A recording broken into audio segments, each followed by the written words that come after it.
On a quiet spring morning in one of Massachusetts' wealthiest estates, something unexpected broke through the stillness. For 16 long months, little Ethan Carter had not spoken, not laughed, not even looked anyone in the eye, since the night his mother passed away at the dinner table. Therapists had come and gone, armed with clipboards and carefully rehearsed words, but nothing could pierce the invisible wall he had built around himself. That morning, however, everything began to shift because of a woman no one noticed. Naomi Brooks, a black immigrant housekeeper who moved silently through the grand halls, never imagined she could matter in a world like this.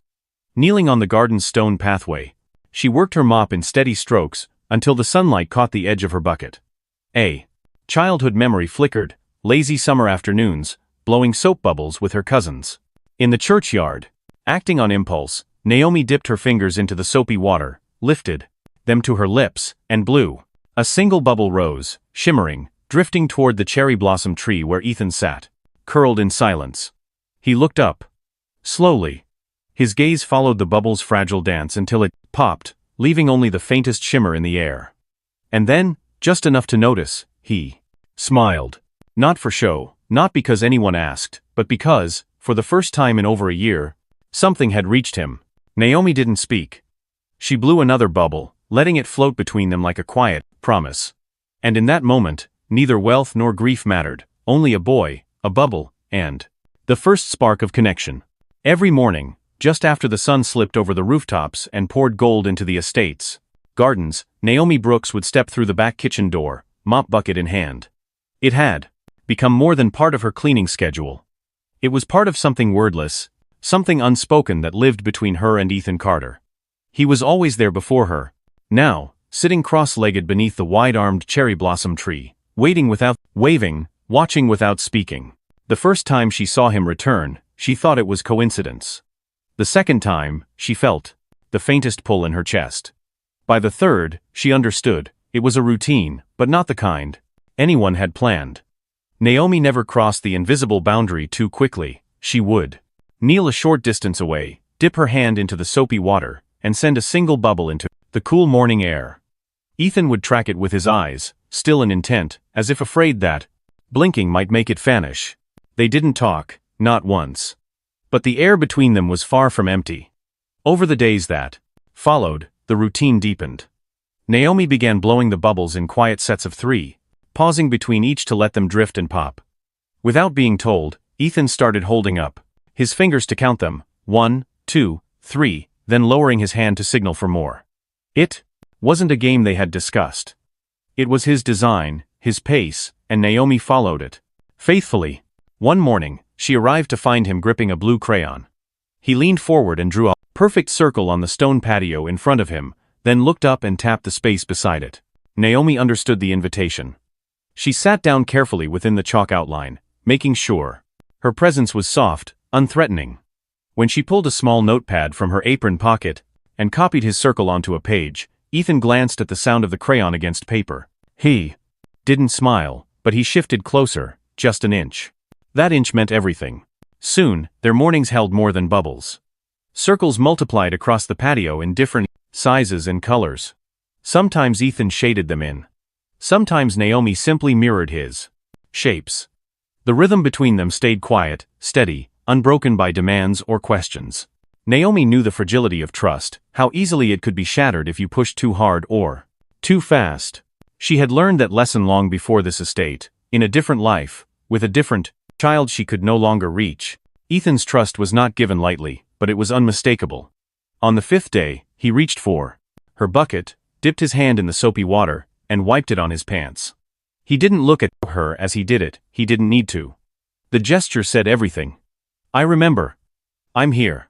I want this. From that moment, Naomi became a quiet constant in his world. She never tried to fix him. She simply showed up, sat down, and stayed. In a house where staff hurried through their tasks and therapists came armed with checklists, she was the only one who met him without expectation. And in that gentle space, trust took root. They had no formal conversations, no declarations of friendship, yet the connection between them was undeniable. Each bubble, each circle, each shared silence was a thread, weaving a bond too delicate for words, but strong enough to draw one silent boy back toward the place World one morning at a time. From his second-floor office, Daniel Carter had grown used to watching the world through glass, both the floor-to-ceiling windows and the unblinking eyes of the estate's security. Cameras. For months, those feeds had shown nothing but an empty garden, the still branches of a cherry blossom tree, and his son Ethan sitting beneath it like a statue carved from grief. No one could reach him.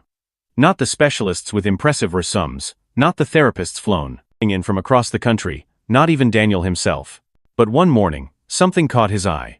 He leaned toward the monitor, coffee forgotten in his hand. On the grainy screen, Ethan wasn't alone.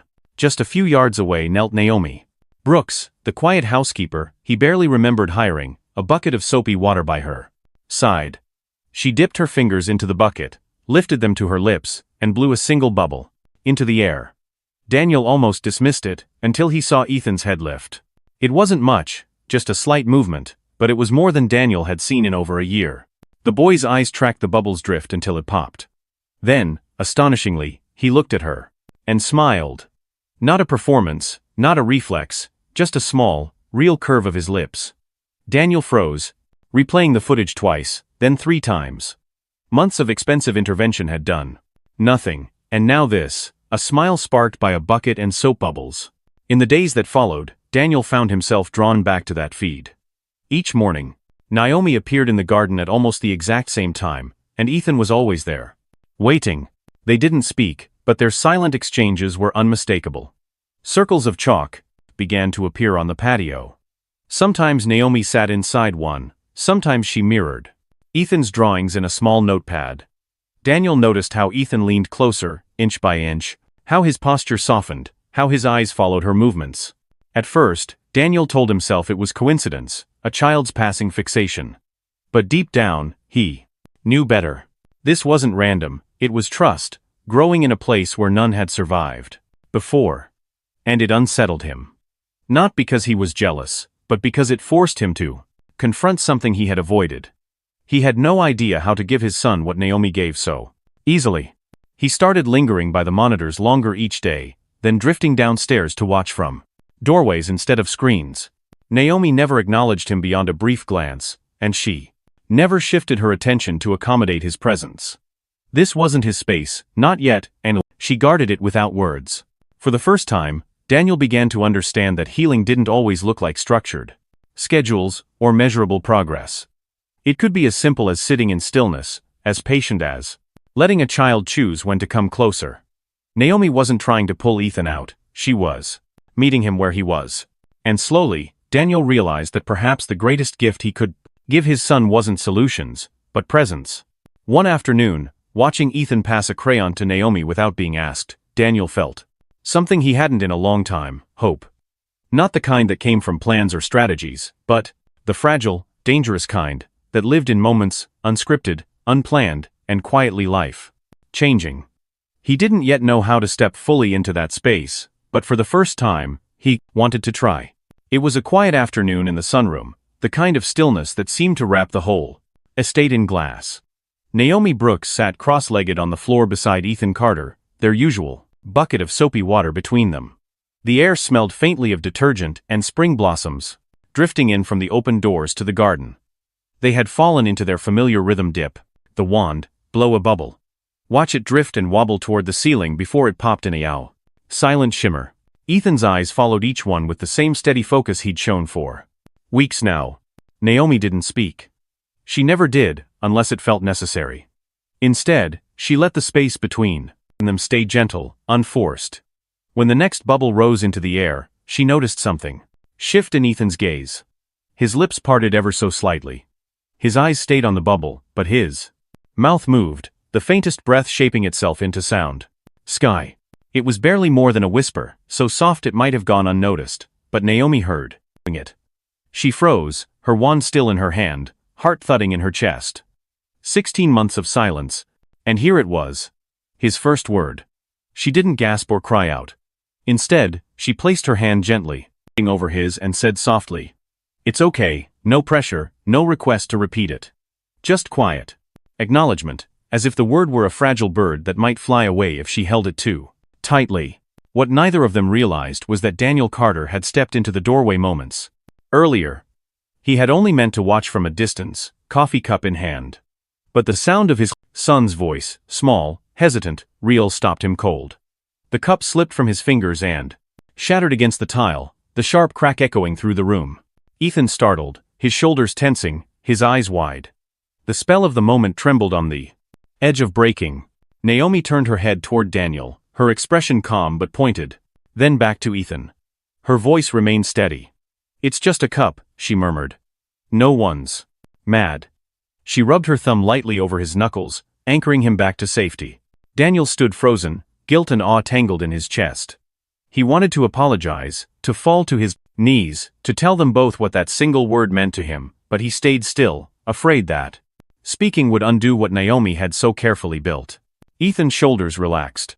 He glanced at Naomi, then back at the space where the bubble had been, as if deciding it was safe again. Naomi gave a small nod and dipped the wand once more, sending another shimmering sphere into the air. Daniel watched it all, the quiet reassurance, the unshaken patience, the way Naomi treated his son's first word not as a miracle to be celebrated loudly, but as a step to be protected. He understood then why Ethan had chosen her space over anyone else's. And in that understanding came a painful truth. All his resources, all his structured plans, had never brought them here. She had. Later, when they were alone, Daniel asked in a low voice, "Did he really speak?" Naomi met his eyes and nodded once. "One word," she said. It was enough. And somehow, Daniel knew she was right. It wasn't just a word. It was the doorway to something bigger. A shift that, once begun, could never be undone. The pressure began quietly, almost like a background hum, but soon it became impossible for Daniel Carter to ignore. First, it was a passing comment during a board meeting, one of the partners casually asking if it was true that the cleaning staff had been spending a lot of time with his son. Daniel brushed it off, but the tone changed within days. A legal advisor called, citing reputational risk. An HR consultant flagged clauses in the company's code of conduct. Then came the email from an aggressive board member, calling his decision to let Naomi Brooks near Ethan reckless delegation. They didn't see what he saw. They didn't know that Naomi's quiet presence had coaxed life back into his son's eyes after 16 months of silence. To them, she wasn't a lifeline, she was liability. Daniel tried to defend the arrangement, but the mounting legal threats and PR warnings weighed on him. Late one evening, sitting in his office with the house silent around him, he came to the decision everyone had been pushing for, though it felt like betrayal. When Naomi stepped into his office that night, still in her cleaning apron, he couldn't meet her eyes. "It's just for a few days," he said flatly. "Until things settle." Naomi tilted her head slightly. "Settle?" Her voice wasn't angry, only calm. "The board, legal. They're uncomfortable," he muttered. She stood in silence for a moment, then nodded once. "I see. No accusations, no protest, just a quiet farewell. I'll gather my things." She turned and walked out, leaving behind the unspoken disappointment that hung heavier than any argument could have. That night, Ethan didn't come to dinner. The staff made his favorite macaroni and cheese, sliced apples, even the cinnamon crackers he only ate when calm. Daniel waited at the long dining table, but the second chair remained empty. When he went upstairs, he found Ethan curled on his bed, a blue crayon clutched tightly in his small hand. "She just needed a few days off," Daniel said softly, kneeling beside him. "She'll be back soon." But even as he spoke, the words tasted false. The next morning, Daniel found his son crouched on the stone patio where he and Naomi had once drawn circles together. In bold, uneven letters, Ethan had scrawled a single word with his crayon, "Bubble." There was no question mark, no decoration, just that one word pressed hard into the stone, as if he could summon her back with it. Ethan stepped back, looked at what he'd written, and then sat beside it, silent. Daniel lowered himself to the ground next to him. He wanted to promise Naomi's return, but he couldn't. So, he stayed quiet, sitting with his son in the heavy stillness that had returned to the house. The absence of Naomi wasn't neutral, it was a fracture. The boy who had begun to open up was folding back into himself, retreating to the same unreachable place he'd been before. And, in that silence, Daniel finally understood what he had done. Naomi hadn't just been a comforting presence, she had been the bridge between his son and the world. And now, with that bridge gone, Daniel could see the gap widening with every passing hour. The morning after Ethan scrawled the word bubble onto the garden stones, Daniel Carter stood at the edge of the patio, staring at it as if it were a verdict carved in stone. The house was quieter than it had been in months. But not the soft, healing quiet Naomi Brooks had brought. This was the old silence again, thick, heavy, suffocating.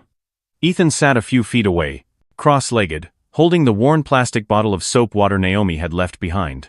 His small hands clutched it as though afraid someone might take it away. Daniel's first instinct was to speak, to tell his son they'd figure something out, but he remembered how Naomi never rushed him, never filled the space with noise. So he lowered himself to the ground beside him without a word. For a long moment, they just sat there, breathing in the same still air. Then Daniel reached for the bottle. Ethan looked up, not startled, but watchful. Daniel unscrewed the cap, dipped 2 fingers into the mixture, and hesitated. He'd never blown a bubble before, not like Naomi did. His first attempt popped instantly, leaving only a damp spot on his cheek.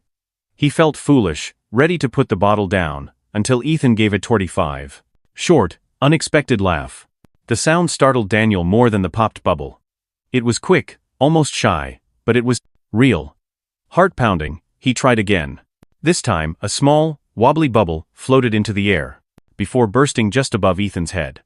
The boy's smile widened, and for the first time in weeks, his eyes looked brighter. They stayed like that until the bottle was empty. Daniel blowing clumsy bubbles, Ethan watching, sometimes giggling, sometimes pointing, never speaking. But words weren't the point. When Ethan finally leaned his head against his father's shoulder, Daniel felt something shift inside him. The silence wasn't as cold anymore. It was shared. That evening, after Ethan was in bed, Daniel sat alone in his car, parked outside a modest apartment building across town. He'd found the address through the estate records, though it had taken him hours to gather the courage to drive there. For years, Daniel had been the one people came to. He didn't knock on doors, didn't ask for help. But tonight was different. When Naomi opened the door, she didn't look surprised to see him. She stood in a long cardigan, her hair pulled back, eyes calm but guarded. Daniel suddenly felt stripped of the polished armor he wore in boardrooms.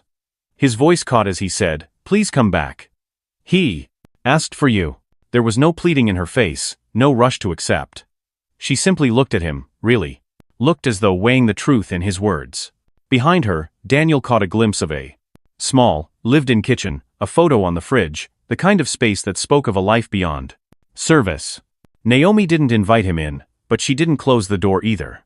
She gave a single, quiet nod, the kind that wasn't for victory or forgiveness, but for understanding. Daniel swallowed hard, returned the nod, and turned to leave. He didn't need to hear her say yes. He felt the answer in her silence. The next morning, when Ethan saw Naomi step through the back door, he didn't run or shout. He simply walked over and wrapped his arms around her waist. And Daniel, watching from across the room, knew he'd made the right choice, not as a CEO, but as a father. When Naomi Brooks returned to the Carter estate, there was no formal announcement, no contract renewal, no list of duties taped to the refrigerator. She didn't come back as the quiet housekeeper who moved unnoticed through polished hallways. She came back as something else entirely, though no one dared put a name to it. The air in the house shifted the moment. She stepped through the back door, as if a held breath had finally been released. Ethan saw her first. He didn't run or call out. Instead, he walked over with the calm certainty of someone who had been waiting every day for this moment. Without a word, he wrapped his arms around her waist and pressed his face into her apron. Naomi knelt to meet him, resting her hand gently on his back. "I missed you," she whispered, and if he heard it, he didn't show it in words, but his grip tightened, and that was enough. From that day forward, the estate's rhythm began to change. The strict timetables set by therapists gave way to a softer flow. Mornings often started with drawing at the low coffee table or blowing bubbles in the garden before breakfast. Snacks were eaten in the kitchen, instead of the formal dining room, sometimes leaving crumbs on the counter, crumbs no one rushed to clean. Ethan's voice came slowly, in soft fragments, but it was his choice when to speak, and Naomi never demanded it. One morning, in the middle of showing her a new crayon drawing, the words slipped out. "Mama gay, look." Naomi froze for a fraction of a second, eyes glistening, before bending down to see the picture. She didn't correct him, didn't laugh, just smiled and said, "That's Beautiful, Ethan. The name stuck. Soon, he was calling her Mama G every day, and to Daniel's surprise, the title spread. Children from the new community program they started kids like Ethan, who needed patience more than prescriptions, took to calling her Mama G too. Daniel watched all this with a mix of humility and awe. He found himself coming home earlier, sometimes without his phone, just to sit in the garden doorway and watch them work together. Naomi never shifted her focus to accommodate him, and he respected that. This was Ethan's space, and Daniel was learning how to enter it without taking it over. It was in these quiet moments that Daniel discovered what Naomi had been teaching all along. Presence wasn't about fixing things. It was about being willing to sit still in the messy, unplanned parts of life. He started asking fewer questions, making fewer suggestions, simply listening to Naomi, to Ethan, to the rhythms that had formed without his control. Ethan, for his part, bloomed in small but undeniable ways. He began initiating games, bringing Naomi books to read, sometimes even pulling Daniel into their activities. The boy, who had once moved like a shadow through the halls, now danced down them, a crayon in one hand and a half-finished picture in the other. Naomi never claimed credit for the change, but Daniel knew. She hadn't just helped his son. She had quietly redefined what family meant within those walls. And somewhere between the garden bubbles and the kitchen snacks, the three of them became something unspoken yet unshakable. Not employer and staff, not just father and son, but a family choosing, every day, to stay in the same space and truly see one another. The custody battle began with a thick envelope delivered to Daniel Carter's front door, the kind that carried the weight of both paper and accusation. Inside was a petition from Leonard and Barbara Hayes, Ethan's maternal grandparents, demanding full guardianship of the boy. The language was sharp, clinical, negligent supervision, unauthorized care, emotional endangerment due to untrained domestic staff involvement. They claimed that Daniel, still grieving and consumed by work, had left Ethan's well-being in the hands of a housekeeper. With no professional credentials, Daniel sat at his desk, the papers trembling in his hands, reading the words over and over. He hadn't seen the Hayes's since the funeral, when they accused him of turning Ethan into a ghost. Now they were back, armed with lawyers, prepared to paint him as an unfit father. Naomi Brooks was in the kitchen when he found her. He handed her the papers without speaking. She read them slowly, her face unreadable. When she finished, she looked up and said, "They're afraid. But fear doesn't always mean they're right." Daniel's voice cracked. "They're trying to take him from me." Naomi held his gaze for a moment, steady and unflinching. "Then you'd better fight like someone who finally knows how to love him." The courtroom was a cold, sterile place, but the tension that morning made it feel suffocating. News had spread. Widowed CEO leaves grieving son in care of cleaning woman. Reporters crowded the courthouse steps, cameras flashing as Daniel and Naomi walked in. The Hayes's sat stiff-backed at the opposite table, Barbara clutching a rosary, Leonard glaring at everyone. In the room, their attorney came out swinging. He presented enlarged photos of Naomi sitting with Ethan. In the garden, blew up images of chalk circles and bubbles as though they were exhibits in a crime. "This is not childcare," he said, his voice dripping with contempt. "This is chaos. She's not a therapist, not a teacher, not even family. This boy deserves professional care, not unsupervised playtime with the cleaning staff." Daniel's lawyer countered with staff affidavits, behavioral reports showing Ethan's gradual progress, and testimony from experts who, when pressed, had to admit that no formal therapy had achieved the same results as his recent interactions with Naomi. But the heart of the case wasn't about credentials. It was about connection, and everyone in the room could feel that truth simmering beneath the legal arguments. Naomi stayed silent through most of it, sitting just behind Daniel, her hands folded in her lap. She hadn't been called to testify, and perhaps that was for the best. Her strength was in presence, not performance. Then the judge did something unexpected. She leaned forward and addressed Ethan directly. "You don't have to speak if you don't want to," she said gently. "But I'd like to ask you one question. Who makes you feel safe?" The courtroom held its breath. Ethan sat still for a long moment, his small hands gripping the armrests of his chair. Then, slowly, he stood. His steps were careful as he walked past his father, past the Hayes's, past the lawyers, until he stopped in front of Naomi. She looked up at him, her heart pounding but her expression calm. Ethan leaned toward the microphone on the judge's bench, his voice barely more than a whisper. Bubbles. The word floated through the courtroom like a spark. For a moment, no one moved. Even the highesses were struck into silence. The judge smiled softly and said, "That's all I needed to hear." She signed the papers in front of her with swift strokes. "Custody remains with the father. This hearing is adjourned." Chairs scraped, voices rose, reporters began to murmur, but Naomi barely heard any of it. Her eyes were on Ethan, who now reached for her hand without hesitation. She knelt to meet him, holding it firmly. Daniel approached slowly, his chest tight with emotions he couldn't name. When he met Naomi's eyes, all he could manage was, "Thank you." She only nodded, the moment saying far more than words ever could. Outside the courthouse, cameras flashed wildly. Questions were shouted. "Mr. Carter, how do you respond to the ruling? Naomi, do you have any comment?" Daniel shielded Ethan with one arm and gestured for Naomi to follow with the other. They walked together, no fanfare, just three people moving through the chaos as one. That evening, back at the estate, Naomi prepared a simple dinner while Ethan sat at the table, drawing with his crayons. Daniel stood in the doorway, watching them both. The boy hummed quietly as he worked, occasionally glancing up at Naomi with a trust so complete it was almost tangible. Daniel thought of the weeks before this day, the silence after she left, the way Ethan had written bubble on the patio stones, the empty sound of the house without her.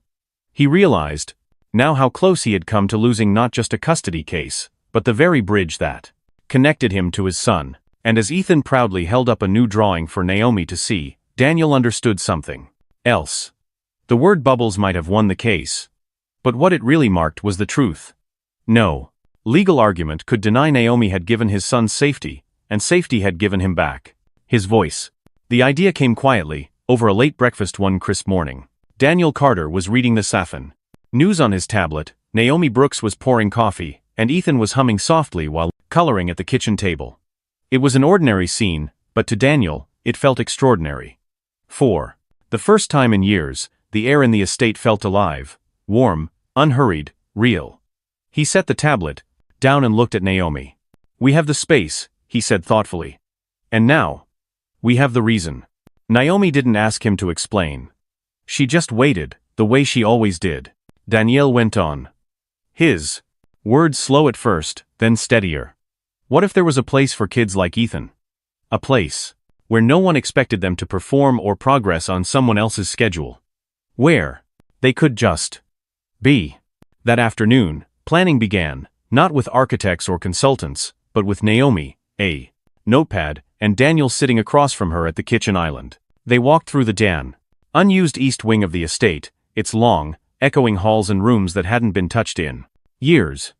Daniel saw empty space. Naomi saw possibilities. The old gallery became an art room with bins of crayons, paints, and stacks of paper ready for small hands. The ballroom was cleared to make the bubble zone, where light poured through tall windows and the air could be filled with soap bubbles at any hour. Spare bedrooms turned into quiet corners with pillows, blankets, and shelves of picture books. There were no uniforms, no assigned seats, no clipboards or charts, just open, welcoming space. When it came time to name it, Naomi kept it simple. "We'll call it the place," she said, "because that's all it needs to be a place where they feel safe." Word spread slowly at first. Families who had exhausted therapy options began to show up at the estate's gate, not looking for a diagnosis or a program, but for time. Time for their children. To breathe without judgment, to explore without pressure, to connect without being tested. Daniel was there almost every morning, hauling in boxes of donated books or setting up mats. In the bubble room. "I have no idea what I'm doing," he admitted one day as he struggled to assemble a low table. Naomi didn't look up from arranging paints. "That's the first sign you belong here," she said simply. Ethan thrived in this new environment. He became the place's unofficial guide, showing newcomers how to blow bubbles just right, or how to draw chalk circles on the patio stones. The children gravitated toward him, not because he was loud or commanding, but because he understood their silences. It was during one of these mornings that something unexpected happened. Ethan came, running in from the garden, holding a drawing, his face lit with excitement. "Mama G, look," he called, the nickname slipping out naturally. Naomi froze, her eyes softening. Daniel heard it from across the room, and something in his chest loosened. The name stuck, not just for Ethan, but for the other children too. Soon, Mama G was what everyone called her, a title. Born from love, not role or rank. Over the weeks, the place developed its own quiet rhythm. Some days were filled with laughter and paint-smeared hands. Others were hushed, with children curling up and reading nooks, while Naomi moved among them, offering gentle encouragement or simply sitting close. Volunteers came, trained not in therapy, but in patience and observation. Daniel insisted there be no progress reports, no formal metrics.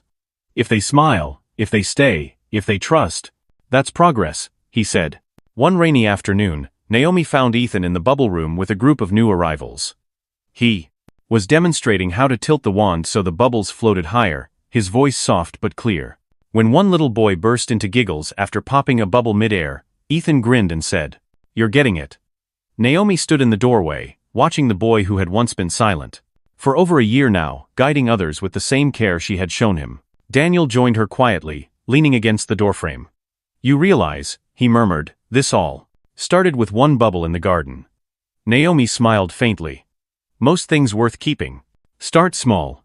By the end of the first season, the place had welcomed over a dozen children, each with their own story, each finding in those rooms a little more safety than they had before. The East Wing, once cold and empty, now rang with the sounds of crayons tapping, chairs scraping, and soft voices learning how to belong. And though no one ever said it out loud, Daniel knew the truth. The place had changed him, too. It had taught him the value of stillness, the power of presence, and the humility of letting someone else lead. One afternoon, as the rain cleared and sunlight spilled through the windows, Ethan dipped a great bubble wand into the soapy water, and released a single bubble into the air. It floated high, catching the light, and without prompting, he whispered, "That one's for Mama G." Naomi met Daniel's eyes, and they stood there together, watching it rise, knowing that what they had built was more than a center for children. It was a home for anyone who needed one. The late afternoon light spilled across the garden, warm and golden, as Ethan Carter stood, with a worn bubble wand in his hand. Naomi Brooks' Mama G to him now watched from a few steps away, Daniel Carter beside her. They didn't speak, they didn't need to. Ethan dipped the wand into the soap mixture, lifted it with care, and released a single bubble into the air. It floated upward, shimmering with every color of the sky, and he whispered, "That one's for Mom." Naomi's hand found Daniel's, their fingers intertwining naturally. It wasn't about romance or labels. It was about the bond they had all chosen. The family they had built not by blood alone, but by love, presence, and the decision to stand together through grief and healing. They stayed like that, three people linked by something invisible yet unbreakable, watching the bubble drift until it vanished into the sunlight. Family isn't always the one you're born into, it's the one you choose to build. Sometimes, the people who change your life aren't the ones you expected, but the ones who show up, stay, and love you exactly where you are. Cherish those connections. Protect them. And never underestimate the power of simply being present for someone who needs you. If this story touched your heart, share your thoughts in the comments below. We'd love to hear about the people who've been your chosen family. And if you want more stories that remind you of the beauty in kindness, love, and second chances, don't forget to like this video and subscribe to our channel, because every week, we share moments that stay with you forever.